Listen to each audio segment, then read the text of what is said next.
Kendala di rumah makan gratis ini ya banyak sih. Saya sering nggak punya uang sama sekali buat masak.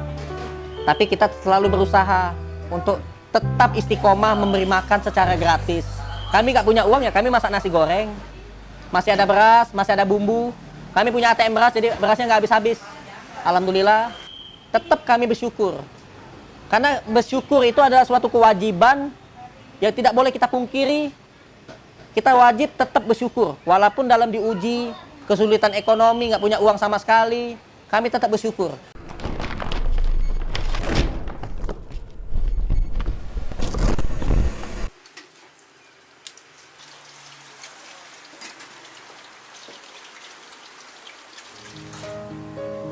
Saya ceritakan ke istri saya pun ikut nangis. Dan saya berkata ke istri saya, "Dek, mulai hari ini, kalau kamu masak, tolong banyakin kuahnya. Nanti aku anterin makanan itu ke rumah nenek-nenek yang sedang sakit."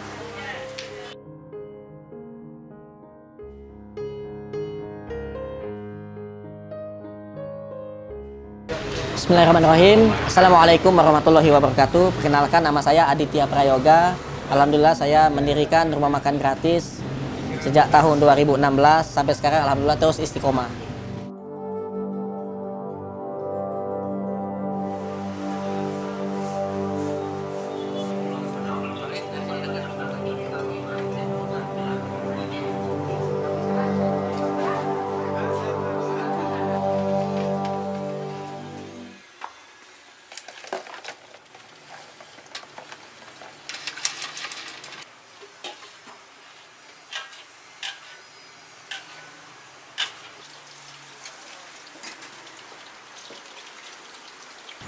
Saya waktu itu ingat di Masjid Istiqlal.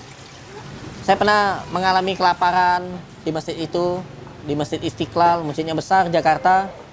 Dan saya alhamdulillah dipertemukan oleh Allah dengan orang baik. Yang orang baik itu memberi saya makan di saat saya pernah kelaparan.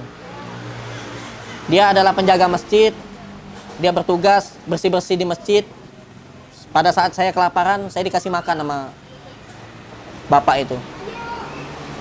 Setelah saya dikasih makan dan saya ditawarkan pekerjaan. Saya jaga parkir di depan Masjid Istiqlal, yang depannya itu ada gereja. Itu saya jaga parkir di situ. Terus lama-kelamaan akhirnya saya memiliki sedikit uang dan saya pergi ke daerah Bojonggede.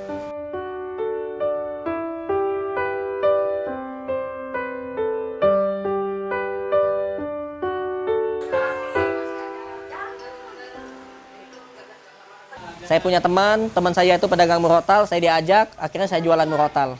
Dan waktu itu alhamdulillah waktu baru resign dari perusahaan itu, saya punya modal untuk jualan.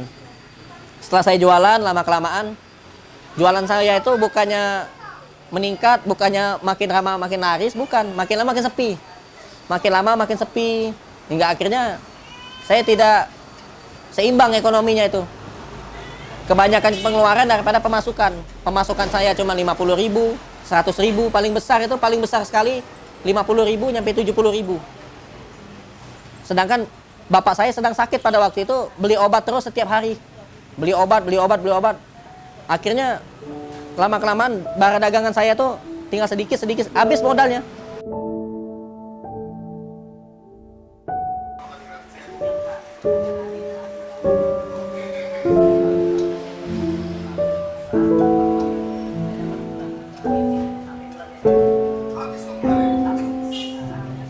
Singkat cerita, waktu itu saya sholat di masjid.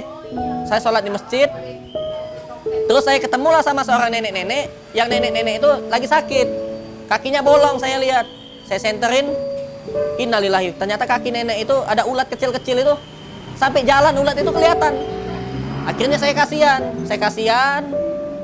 saya ada uang 20.000 di kantong saya itu, saya bawa antar nenek pulang. Begitu saya antar nenek pulang, karena nenek ini lagi sakit, saya antar pulang. Saya lihat di depan rumah nenek itu ada ibu-ibu lagi jemur pakaian. Saya tanya, "Bu, saya ketemu nenek ini lagi sakit, kakinya bolong. Saya mau nanya keluarganya kemana? Kok tega sekali nih nenek-nenek lagi sakit, kakinya bolong begini, masih disuruh cari rongsok, cari duit. Kasihan, Bu." "Ya gimana ya, Pak? Dia hidupnya sebatang kara. Kalau dia nggak cari duit, siapa yang ngasih dia makan?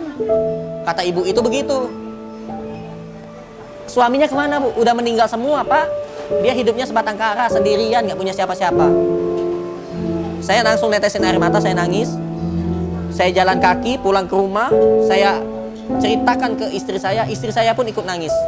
Dan saya berkata ke istri saya, Dek, mulai hari ini, kalau kamu masak, tolong banyakin kuahnya. Nanti aku anterin makanan itu ke rumah nenek-nenek yang sedang sakit. Masak yang banyak. Akhirnya ya alhamdulillah, ada aja rezeki. Saya jualan brotal, lakulah 2 unit, 3 unit. Saya langsung kasih istri saya, beli sayuran. Saya kirim anterin ke nenek-nenek itu. Sampai nenek itu meninggal.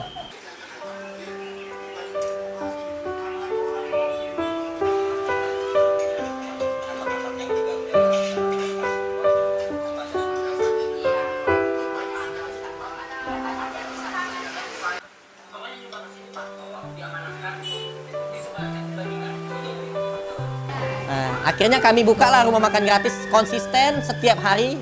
Ibu Lis ini yang masak. Sampai sekarang alhamdulillah. Hari demi hari kami lalui berbagai macam rintangan, ujian, cobaan kami hadapi. Alhamdulillah Allah kasih kami kemudahan. Allah datangkan orang-orang dermawan untuk datang membantu kami. Ada yang nyumbang ikan, ada yang nyumbang sayur-sayuran, sehingga kami bisa istiqomah. Alhamdulillah. Kami setiap hari belanja di Pasar Cilengsi. Itu kami belanja sayur-sayuran, sama daging, sama ikan, sama telur. Adapun sumbangan-sumbangan dari hamba-hamba Allah yang dermawan, yang Allah gerakkan hatinya itu datang nyumbang. Ada yang agamanya Kristen, ada yang agamanya Konghucu, ada yang agamanya ya kayak orang Cina gitu kan, saya apa Buddha gitu kan. Nah.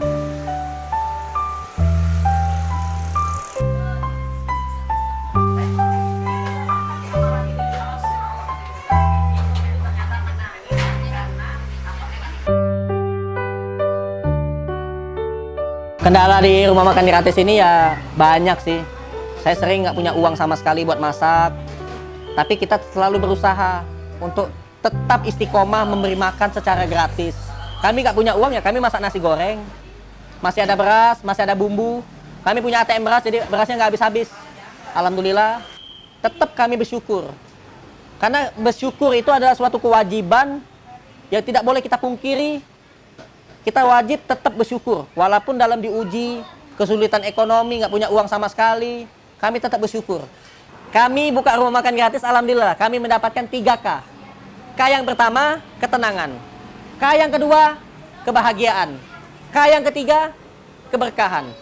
Alhamdulillah kami dikasih ketenangan oleh Allah. Kami rukun, tidak pernah berantem di sini, alhamdulillah.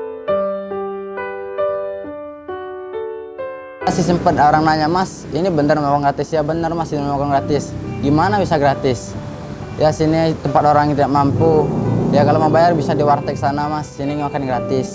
Ada sempat nanya gitu.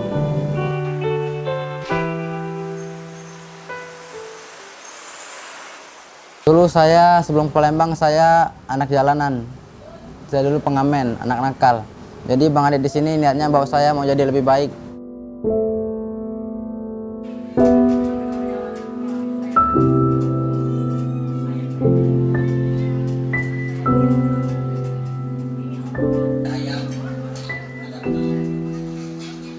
Dan kami yakin Allah tidak tidur dan Allah tidak mengantuk. Allah selalu mengetahui apa-apa yang ada di langit dan apa-apa yang ada di bumi. Allah selalu bersama orang-orang yang bersabar. Oleh karenanya kami harus selalu menanamkan SSI, sabar, syukur, ikhlas. Pesan saya, jangan pernah merasa takut rugi ataupun takut miskin. Harta kita tidak mungkin akan berkurang oleh Allah kalau kita bersedekah. Belum ada sejarahnya orang sedekah jadi miskin, belum ada. Bagaimana mungkin diri ini takut miskin sedangkan diri ini diciptakan oleh Zat yang Maha Kaya, yang menciptakan langit dan bumi beserta isinya. Jadi jangan pernah takut miskin ataupun takut rugi ketika kita mau bersedekah. Ada Allah yang selalu menjaga dan melindungi kita. Untuk Pak Aditya, terima kasih telah menolong orang-orang yang tidak mampu, menolong anak yatim. Semoga bisa tambah sukses, tambah jaya. Amin.